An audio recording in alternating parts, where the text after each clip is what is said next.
Okay, I'm gonna try to make like supersonic type sounds.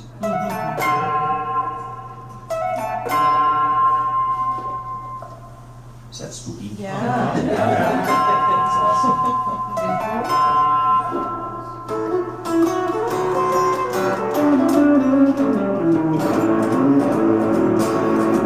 Well, the news of the saucepan are flying around. I'm the only one that's seen it on the ground. First thing I seen when I saw it land, cats jumped out and they started a band. Flying saucer rock and roll, flying saucer rock and roll. Couldn't understand the things they said, but that crazy beat just stopped me dead.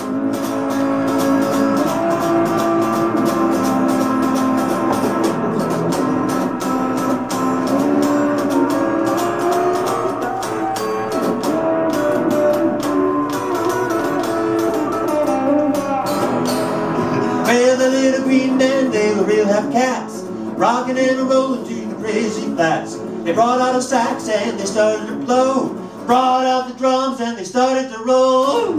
Flying saucer rock and roll, flying saucer rock and roll. Couldn't understand the things they said, but that crazy beat just stopped me dead.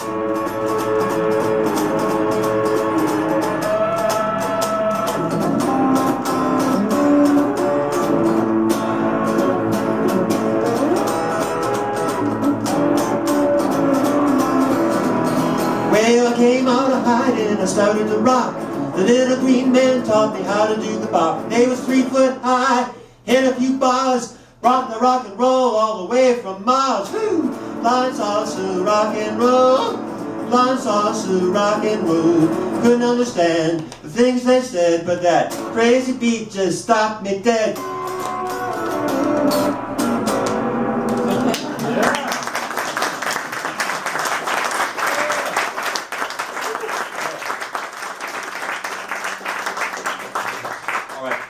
I sang you that song to read you this poem.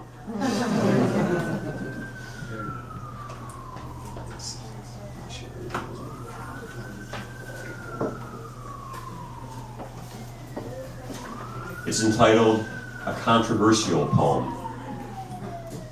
In 1957, Billy Lee Riley had a hit record with Flying Saucer Rock and Roll, commonly assumed to be what is termed a novelty song. But what if Billy Lee was serious? What if he was, in fact, actually visited by 3 foot high green men with interesting and unique variations on the traditional modal scale who taught him the number? Billy Lee was from Pocahontas, Arkansas. Isn't that the sort of place they always land? I mean, I have yet to hear a report of an alien abduction from a graduate student of MIT. Flying Saucer Rock and Roll was produced by Sam Phillips, legendary owner of Sun Records. Note the celestial theme here. Earlier on, Phillips had cut tracks with Howlin' Wolf, resulting in Wolf's first hits, How Many More Years and Moanin' the Blues. The latter is regarded by music historians as having the most unearthly vocal ever recorded. Soon after, Wolf moved to Chicago, where Sun Ra made his base, having moved there from Alabama. In 1936, Sun had had a visitation from a man from Saturn who took him to his planet and taught him their ways. This, mind you, is a full decade before Kenneth Arnold, an aviator and businessman from Boise, Idaho, reportedly observed 9 flying saucers hovering around Mount Rainier. And 15 years before George Adamski, a Polish-American, claimed to have ridden in them and wrote books about the experience, including Inside Spaceships and Flying Saucer Farewell. Kind of makes you think, doesn't it? When I was a very little boy, my favorite show in the universe was My Favorite Martian, starring Ray Walston as the titular extraterrestrial and a young Bill Bixby as a reporter hiding him from the government. And what 4-year-old boy wouldn't want to grow antennae out of the back of his head?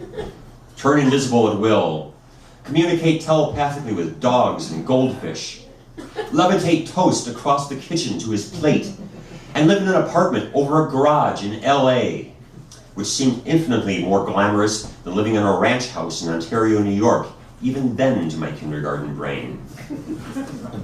Around 15 years later, I was actually living in Los Angeles, pursuing my dream of becoming a famous writer. My efforts in that direction usually consisting of calling in sick to work, smoking a bunch of dope, and watching daytime TV. So imagine my excitement when I discovered the local station ran reruns of My Favorite Martian. Beside myself, I settled in on the filthy seed and stem-filled couch, and it was wretched. The most unwatchable piece of crap I'd ever sat through. And unless some people get the impression I'd become a snob, I came to the revelation around the same time that Green Acres was the most revolutionary and incendiary program ever broadcast on American television, an opinion I still hold today. But I digress.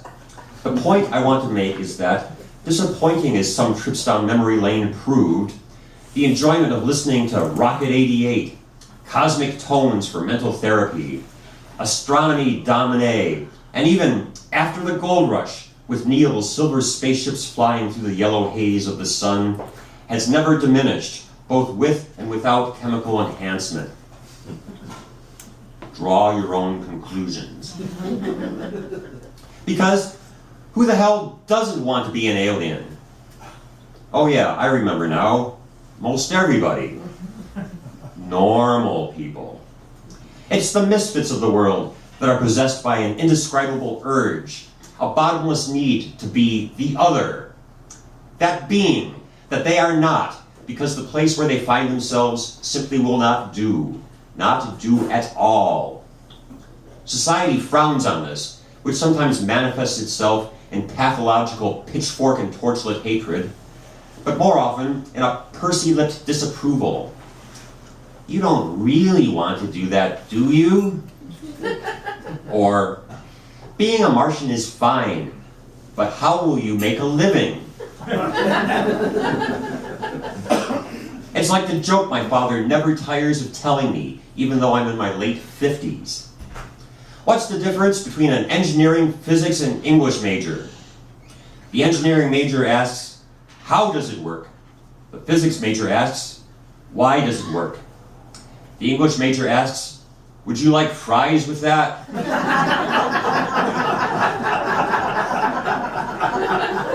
Jesus Christ, Dad, give it a break! Without poets, there wouldn't even be space.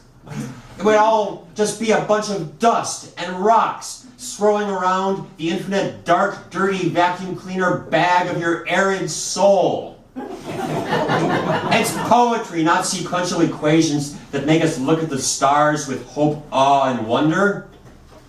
Is there such a thing as intergalactic appropriation? There is now, because I just said it. So let the Facebook brickbats rip from here to Alpha Centauri. Who cares? Today's cyber noise is just another distraction from the music of the spheres, from the real mysteries of the cosmos. Like, I wonder if Sun Ra and his orchestra would have been willing to take a small child from some podunk town in upstate New York on their rocket number 9 taking off for the planet Venus. Venus? Probably not. I didn't play sax like John Gilmore, or bass like Ronnie Boykins, not to mention the legal ramifications.